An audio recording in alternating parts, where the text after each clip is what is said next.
Turo ko sa inyo, step by step, ikaw ay mag-upgrade gamit ang Coins PH or Trust Wallet, okay? So, ang unang gagawin mo guys, ay dito ka sa may wallet, okay? Tapos, halip na upgrade, add funds muna, okay? Add funds muna, click natin ang add funds. So, dito sa add funds guys, meron siyang dito guys, meron akong balance no, $30. So, nagkuhan kasi ako nag-add funds kahit upgrade na ako kasi meron kasing gumagamit yan ng P2P. Person to person, pwede siya magbayad sa akin, ipasa ko na lang yung laman dito kasi pwede kasing magpasa. Yes, pwede. Pwede mag-transfer. O, para bago tayo magkuhan, ipakita ko pwede mag-transfer. Halimbawa, no, may bumili, dito ka sa transfer funds. Yan, tapos, amount, $30, amount, $30. So, $30, tapos kailangan ko lang ang username niya. Pag ma-transfer ko na, automatic papasok sa kanyang username at pwede na siya mag-upgrade. Yun po, no, pinakita ko na. So, dito muna tayo sa mag-add funds ako. Ngayon, pag-add funds na ako, guys, dito tayo sa $30. Yan, $30. Ibig sabihin, $30 talaga yan. Tapos, payments, so ang pipili natin, guys, itong crypto, no? Yan, crypto natin. Tapos piliin natin crypto payments. Ngayon, i-click mo na lang yung deposit fund. Tandaan to, i-click mo na itong okay. Ngayon, papakitaan ka ng ganito guys. Yan, ipapakita sa'yo. Ganyan. So ito yung babayaran mo, $274. Pero take note guys, hindi pa kasama ang network fee. Based sa aking pagsubok, ay merong 1 TRX. So, idagdag mo siyang 1 TRX. Ito, 274. I-run off mo lang 275. 275 plus 1 TRX, 276. Para sigurado, gawin na lang 278. 278 para sigurado talaga. Bakit? Kasi pag kulang, hindi papasok agad. O hindi talaga papasok sa yung kuhan. Pag kulang, halimbawa, 274. Ganon din ang ipapadala mo. Ibawasan pa ng network fee. So, hindi na siya 274.62. Kaya hindi mag-appear sa inyong funds. So, anong gagawin kung nangyari ang ganyan? So, magdagdag ka ulit the same Trust Wallet. So, okay na. So, dito naman makapili ka kahit ano. Tron, Bitcoin, Ethereum, kahit ano. Pero ang highly suggest, gamitin mo ang Tron kasi napakamura guys. Biruin mo ang network fee, 1 Tron. Equivalent to 6.6 pesos lang. So, i-click mo to. Click. So, nagbibigay na siya ng copy wallet address at copy the amount, no? Yan ang kuha niya. O pwede nga, scan mo na lang yan, mas mabilis. Pero kung gusto kang mano-mano, i-click mo itong copy wallet address. Okay? Ngayon, pag ang gamitin natin ay Coins PH, punta tayo sa Coins PH, no?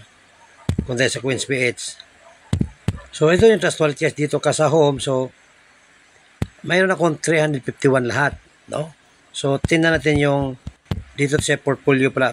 Portfolio. So, ang Tron ko ay nagkalaga lang ng 71 pesos. So, kung halimbawa kulang yan, no? So, pwede kang mag-buy. Dagdag ka. Buy TRX para madagdagan. So, kaso lang, may 204 lang ako available na pesos. Pero pwede, para lang for the viewing purposes, bibili ka ng Tron maximum. Oh. So, 204 purchase ka. Ibig sabihin, yung Philippine money, mapunta na sa Tron, purchase ka. Okay, so rate. Oh, click mo na siya. So, payment. So, wala na akong pera sa piso, napunta na sa TRX, nadagdagan. Oh, got it. So, yan. Kita mo, 271. So, kaso, kulang yan, no? 271 pesos or katumbas ng 40. Pero, for the sake of the tutorial, kunwari, tama na yan, no? I-click mo yung transfer. Tapos, send TRX wallet. Doon mo na ipapadala sa TRX wallet. So, dito ka na. Send to external wallet. Kasi hindi naman to send to Coins account. No? So, external wallet. Okay, ito na. So, ito na yung network. Unahin mo itong network. I-click mo itong Tron. Ayan. So, Tron na. So, dito i-wallet address. Ayan. So, punta tayo sa kanina, no? Dito. copy amount, so ang amount 274. So, mag-add din ng dalawang TRX para sigurado. So, i-run off mo muna. 274.6, gawin na lang 275 plus 2. Plus 2, 277. No? Punta ka dito, balik ka. So, amount, gawin mong 277. Kaso lang, hindi na sinagapir kasi kulang nga. Pero kung tama pa ang aking amount, 277 yan. Pero, for the sake of the purposes, guys, ganon yun. I-type mo lang, no? Basta kailangan na sapat ang laman. Kasi akin, 40 TRS lang. Pero kung kayan ay nasa 277, ang gagawin mo yan, guys, no? Ang gagawin mo, i-send mo na lang. Send. Hindi lang kasi siya automatic kasi kulang. So, yun ang gagawin, guys, no? Halimbawa naman, hindi sa CoinSwitch. Pwede sa Trust Wallet. Pwede sa Trust, punta din sa Trust Wallet, ha? O, nandito na ako sa Trust Wallet. So, meron akong Tron dito. O, yan. So, kung nagkataon din itong Tron ay tama, ang Tron ko kasi, nasa 11.13, no? So, halaga 74.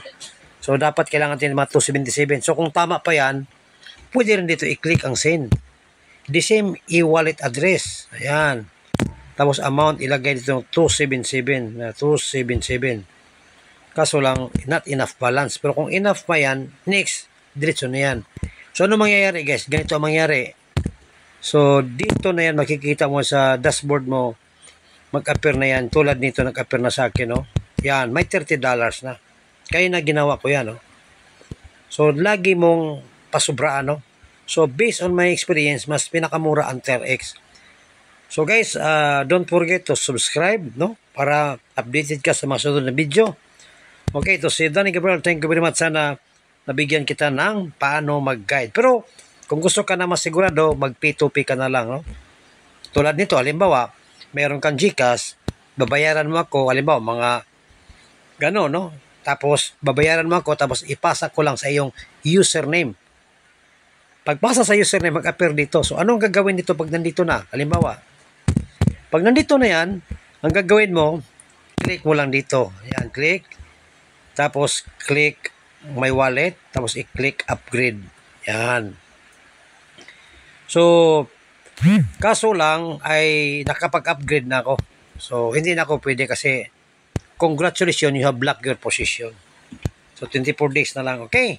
So, para may idea ka, guys, ito na pala yung as of today, no? Ito na yung total na sa loob ng 15 days. Ito na, guys. Ito na. Grabe, 27,000.